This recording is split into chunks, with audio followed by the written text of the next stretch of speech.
नमस्कार दोस्तों, नरेंद्र इंस्टीट्यूट की यूट्यूब प्लेटफॉर्म पे सभी लोगों का एक बार पुनः स्वागत है। दोस्तों, मध्य प्रदेश लोक सेवा आयोग की प्रारंभिक परीक्षा 2020 को लेकर के हमने भूगोल विषय जो यूनिट 4 है उसके पहले पार्ट का हमने एक वीडियो सीरीज जारी किया है जो कि रिकॉर्डेड वीडियो होगा। इसमें केवल हम पूर्व में पूछे गए विभिन्न पीएससीओ में पूछे गए जो प्रश्न हैं, जो रिपीटेड क्वेश्चन हैं, मैं उन्हीं को लिया हूं केवल, और एक फ़ोटो क्लिक के माध्यम से मैंने उनका फ़ोटो क्लिक किया और फिर पीडीएफ फॉर्मेट में मैंने उसको कन्वर्ट करने के बाद वीडियो के माध्यम से आपके समक्ष प्रस्तुत कर रहा हूं। इनमें से 10 से 15 मिनट में आपको 50 माने 40 से 50 वन लाइनर क्वेश्चन मिलेंगे, जो कि कहीं ना कहीं इसके पहले प्रशासनिक सेवा में वो प्रश्न पूछे गए हैं। तो ये 15 मिनट का वीडियो आपके लिए बहुत ही लाभदायक होने वाला है। तो बिना देरी किए हुए दोस्तों चलते हैं टॉपिक पर। देखिए, ये पृथ्वी के भूपर्पटी का आधा भाग किस खनिज से बना है? जो पृथ्वी के भूपर्पटी का जो 3 पार्ट हो गए पृथ्वी के, उनमें से फेल्सपार से आधा भाग बना हुआ है। पृथ्वी के भूपर्पटी का आधा भाग किस खनिज से बना है? फेल्सपार से। ठीक है ना। अब आगे देखिए, रेडियो तथा रडार में किस खनिज का उपयोग होता है? क्वार्टज। रेडियो और रडार में किस खनिज का उपयोग होता है? क्वार्टज का। शैलों के अध्ययन के विज्ञान को क्या कहते हैं? पेडोलॉजी। जो शैलों के अध्ययन को मतलब जो शैलों के अध्ययन का विज्ञान है उसे क्या कहेंगे? पेडोलॉजी। आगे देखिए, शैलों में सामान्यतः पाए जाने वाले खनिज पदार्थ कौन से हैं? मतलब जो शैलों में सामान्यतः पाए जाने वाले खनिज पदार्थ कौन हैं? फेल्सपार एवं क्वार्टज। और भूपर्पटी का आधा हिस्सा किसका बना हुआ है? फेल्सपार का। पहले क्वेश्चन में हम लोग पढ़े हैं। टोपाज, क्वार्टज, फेल्सपार एवं हीरा में सर्वाधिक कठोर खनिज कौन सा होता है? इसको क्रमबद्ध तरीके से दिया है क्रमशः। हीरा सबसे कठोर, फिर टोपाज, फिर क्वार्टज और फिर फेल्सपार। ठीक है। ग्रेनाइट सेल में 2 प्रमुख खनिज कौन से हैं? ग्रेनाइट सेल में 2 प्रमुख खनिज होते हैं, वो कौन होता है? 52.35 मतलब परसेंटेज फेल्सपार होता है और 31.3% क्वार्टज होता है। पृथ्वी के अंदर की ऊर्जा अधिकांश कैसे उत्पन्न होती है? पृथ्वी में जो ऊर्जा उत्पन्न होती है अंदर, वो कैसे होती है? देख लीजिए, रेडियोधर्मी क्रियाओं के द्वारा, घूर्णन एवं ज्वारीय घर्षण और पृथ्वी की उत्पत्ति से जारी ऊष्मा। इस प्रकार से ये 10-12 क्वेश्चन कंप्लीट हुए। तो आप लोगों को पहले क्वेश्चन में हम और स्पष्ट बता दें कि जो पृथ्वी के भूपर्पटी का आधा भाग किस खनिज से है? ये फेल्सपार से है। पहली बात, पृथ्वी में सबसे ऊपर पाया जाने वाला जो पदार्थ है वो क्या होता है? ऑक्सीजन है। तत्व है ऑक्सीजन, पदार्थ बोल दिए हम, ऑक्सीजन है। ठीक है। और उसमें एल्युमिनियम सबसे अधिक पाया जाता है, सॉरी लोहा पाया जाता है, 35% के समथिंग लोहा पाया जाता है। ठीक है। इसमें देखिए, लोहा, ये हिमालय, आल्प्स, रॉकी, एंडीज एवं अपलेशियम पर्वतों की उत्पत्ति किसका परिणाम है? ये फोल्डिंग। ये क्या हुआ है? फोल्डिंग के कारण है। ठीक है ना। इसके पहले भी हम बता चुके हैं पिछले वाले वीडियो में, बलनीकरण के द्वारा, फोल्डिंग के द्वारा क्या हुआ है? हिमालय का, आल्प्स का, रॉकी, एंडीज एवं अपलेशियम पर्वतों की उत्पत्ति हुई है। बलित पर्वतों में जीवाश्म पाए जाते हैं, इसका क्या कारण है? बलित पर्वतों में जीवाश्म पाए जाते हैं, इसका क्या कारण है? देखिए, बलित पर्वत के परतदार पदार्थ भूसन्नतियों के बलनीकरण की प्रक्रिया से बने हैं। ठीक है ना, इसलिए इसमें जीवाश्म पाए जाते हैं। फिर है, कश्मीर की घाटी किस प्रकार के बलन का उदाहरण है? जो कश्मीर घाटी है वो ग्रीवा खंड किसका है? ग्रीवाखंड का। ज्वालामुखी तथा भूकंप किस प्रकार की भूआकृतिक प्रक्रियाएं हैं? ये अंतर्जनित, ठीक है ना, इंडोजेनेटिक। और पृथ्वी पर दो प्रकार की भूआकृतिक प्रक्रियाएं होती हैं, एक बाह्य होती है और एक अंतर्जनित होती है, ठीक है ना। तो ज्वालामुखी, भूकंप, सुनामी ये सब किससे है? अंतर्जनित है। अपक्षय, बृहद क्षरण, अपर्दन एवं निक्षेपण किस प्रकार की भूआकृतिक हैं? ये बहिर्जनिक है, ठीक है ना। जो भी हम बताए अंतर्जनित और बहिर्जनित, या मतलब जो अंदर की और जो बाहर की होती हैं। जो भूकंप, ज्वालामुखी और ये सुनामी वगैरह आते हैं, ये सब अंतर्जनित होते हैं, क्योंकि पृथ्वी के अंदर से, पृथ्वी के गर्भ से इसकी उत्पत्ति होती है। और जबकि अपर्दन हो गया, क्षरण हो गया, अपक्षय हो गया, पृथ्वी का मतलब मिट्टी का कटना, क्षरण अपर्दन का मतलब, निक्षेपण का मतलब एक जगह से निक्षेपित करके पृथ्वी की मिट्टी को दूसरी जगह ले जाके जमा कर देना, जैसे नदियाँ करती हैं, इसे हम बहिर्जनित कहते हैं, ठीक है। इसमें देखिए मृतक घाटी जो डेथ वैली है, यूएसए के कैलिफोर्निया प्रांत में स्थित है, जो उत्तरी अमेरिका का सबसे निम्नतम स्थल है, 86 मीटर का है। इसको भी आप ध्यान से पढ़ लीजिएगा। ये क्वेश्चन यूपीपीसीएस 2005 में और आईएएस के 2012 के प्रश्न पत्र में आया था, ठीक है ना।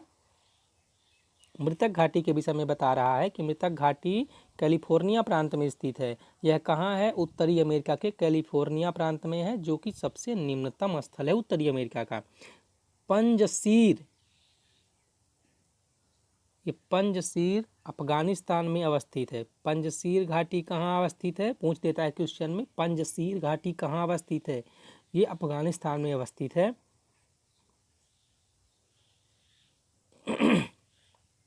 सिलिकॉन वैली संयुक्त राज्य अमेरिका के कैलिफोर्निया राज्य में स्थित है। सिलिकॉन वैली किस लिए प्रसिद्ध है? आप लोग कमेंट करके बताएंगे। ये आईटी, इंफॉर्मेशन टेक्नोलॉजी उद्योग के लिए प्रसिद्ध है, ठीक है ना। सिलिकॉन वैली संयुक्त राज्य अमेरिका के कैलिफोर्निया राज्य में स्थित है। टेलर घाटी कहाँ है? टेलर घाटी अंटार्कटिका महाद्वीप पर स्थित है। ये क्वेश्चन यूपीपीसीएस 1998 में पूछा गया है। राजाओं की घाटी, ये राजाओं की घाटी कहाँ है? मिस्र देश में अवस्थित है। कहाँ है राजाओं की घाटी? राजाओं की घाटी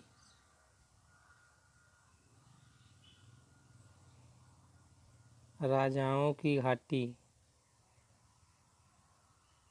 ये कहाँ है? ये मिस्र देश में है। कहाँ है? मिस्र देश में है,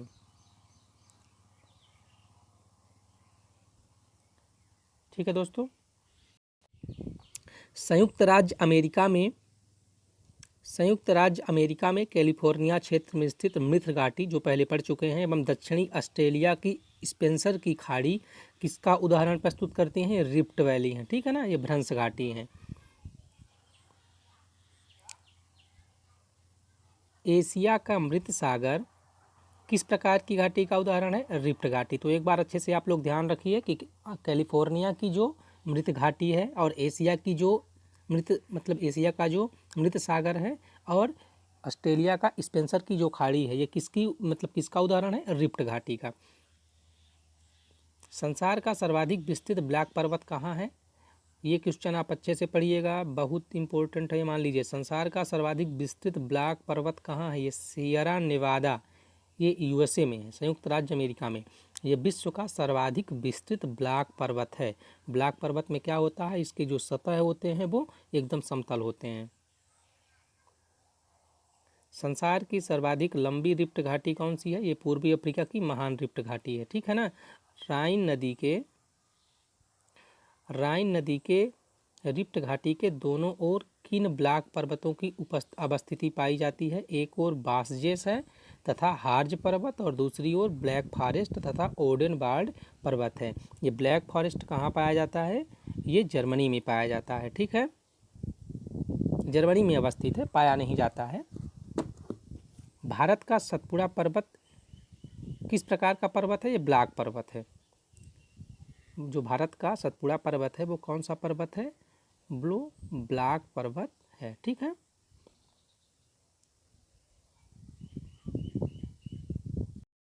चलिए, जो क्वेश्चन मैंने आपको बताया था वो क्वेश्चन आपके सामने है। पृथ्वी के क्रस्ट में किस तत्व की मात्रा सर्वाधिक है? ऑक्सीजन की है 46.8% और अंदर किसकी है? लोहा की है। भूपृष्ठ के संगठन में किस खनिज समूह की प्रधानता है? सिलिकेट समूह, ठीक है, फेल्सपार और क्वार्टज की। किस चट्टान में लोहे की मात्रा सर्वाधिक होती है और उसके क्षरण से काली मिट्टी का निर्माण होता है? ये बेसाल्ट से होता है, ये बेसाल्ट से होता है, ठीक है।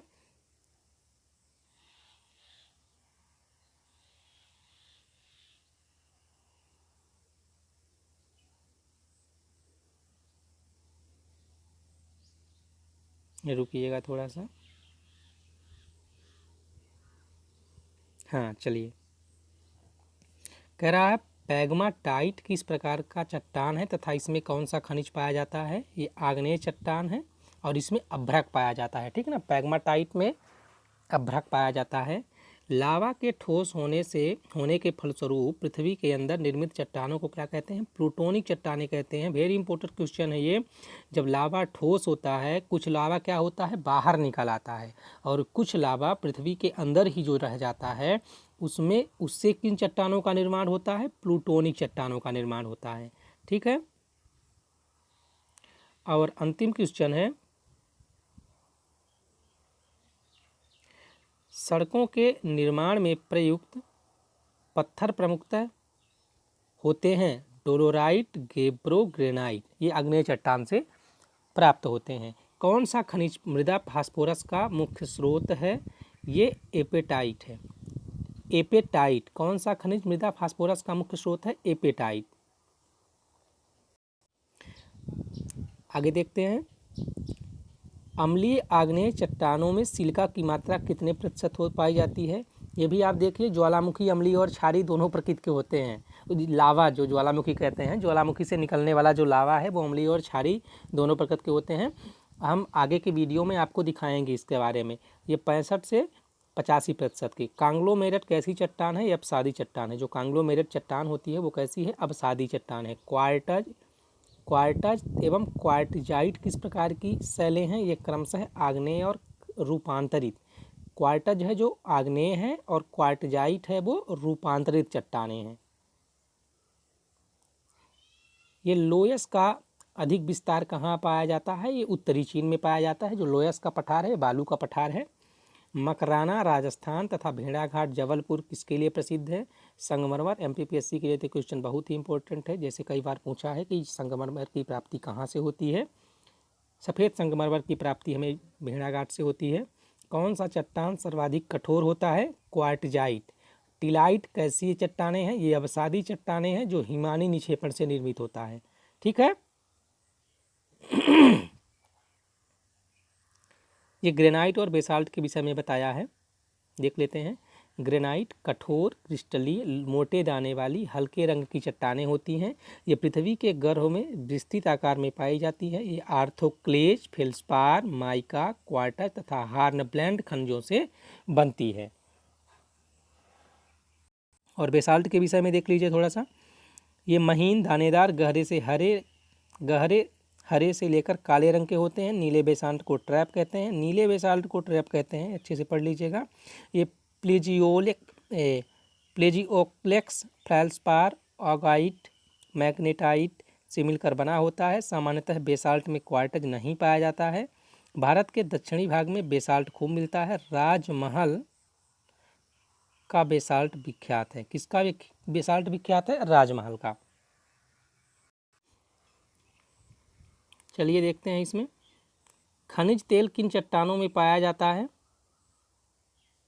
तथा इनकी प्राप्ति की संभावना कैसे पता चलती है या कैसे ज्ञात होती है? अवसादी चट्टानों में अप्रवेश चट्टानों की दो परतों के बीच यदि प्रवेश शैल की परत आ जाए तो खनिज तेल के लिए अनुकूल स्थिति होती है। कैसे होती है? अवसादी चट्टानों में अप्रवेश चट्टानों की दो परतों के बीच यदि प्रवेश शैल की परत आती है तो तेल के लिए अनुकूल स्थिति पैदा हो जाती है, ठीक है। फिर कहता है दामोदर, महानदी, गोदावरी नदी बेसिनों की किस चट्टानों में कोयला पाया जाता है? अवसादी चट्टानों में, ठीक है। आगरा का किला, फतेहपुर सीकरी तथा दिल्ली का लाल किला किन चट्टानों से निर्मित है? ये बलुआ पत्थर नामक अवसादी चट्टानों से निर्मित है। लोयस किस प्रकार की चट्टानें हैं? वायुजनित अवसादी चट्टानें, जिनके बारे में हम आपको बताए हैं। भारत के नदी घाटियों में अवसादी चट्टानों की रचना किस काल में हुई थी? प्लीस्टोसीन काल में हुई थी या प्लीस्टोसीन शक में हुई थी। यूरेनियम किस प्रकार की चट्टानों में पाया जाता है? ये रूपांतरित या कायांतरित चट्टानों में पाया जाता है। क्वार्टजाइट का निर्माण किस प्रकार की चट्टानों में, किस प्रकार के चट्टानों के रूपांतरण से हुआ है? अवसादी चट्टानों के। ठीक है, चट्टानों के रूपांतरण में सर्वप्रमुख कारक कौन है? ऊष्मा। चट्टानों के रूपांतरण में जो सबसे प्रमुख कारण है वो कौन है? वो ऊष्मा है। ऊष्मा के कारण क्या होता है? सबसे पहले मान लीजिए आग्नेय चट्टान हुई, आग्नेय के बाद ये कायांतरित होती है, धीरे धीरे इसके अवसाद इकट्ठा होते हैं, फिर वो चट्टानें पृथ्वी में, अभी हम बताए आपको कि पृथ्वी में ऊष्मा रहती है, रेडियोधर्मी तत्वों के कारण उसमें खूब गर्मी रहती है, जिस कारण से वह लावा में एकत्रित हो जाते हैं और फिर लावा के माध्यम से फिर ज्वालामुखी माध्यम से वो धरती पर आ जाते हैं। इस प्रकार फिर से आग्नेय चट्टानों का निर्माण होता है। इसी प्रकार से चट्टानों के निर्माण का क्रम चलता रहता है। आगे देखिए, चट्टानों के रूपांतरण ये तो बता दिए। टूरमेलाइन एक प्राथमिक खनिज है, इसमें क्या पाया जाता है? टूरमेलाइन में बोरान पाया जाता है। टूरमेलाइन एक प्राथमिक खनिज है जिसमें क्या पाया जाता है? बोरान। ठीक है दोस्तों, ये रहा है आज का क्वेश्चन। वीडियो को हमने बहुत ज़्यादा बड़ा नहीं किया है, क्योंकि जैसे ज़्यादा वीडियो होता है तो देखने में थोड़ी समस्या होती है। यदि आप भूगोल पढ़ रहे हैं तो हमारा आपको सजेशन है कि ये क्वेश्चन पढ़िए और लूसेंट का भूगोल वाला जो पार्ट है उसको आप अच्छे से पढ़िए, 1 बार 2 बार 3 बार पढ़िए।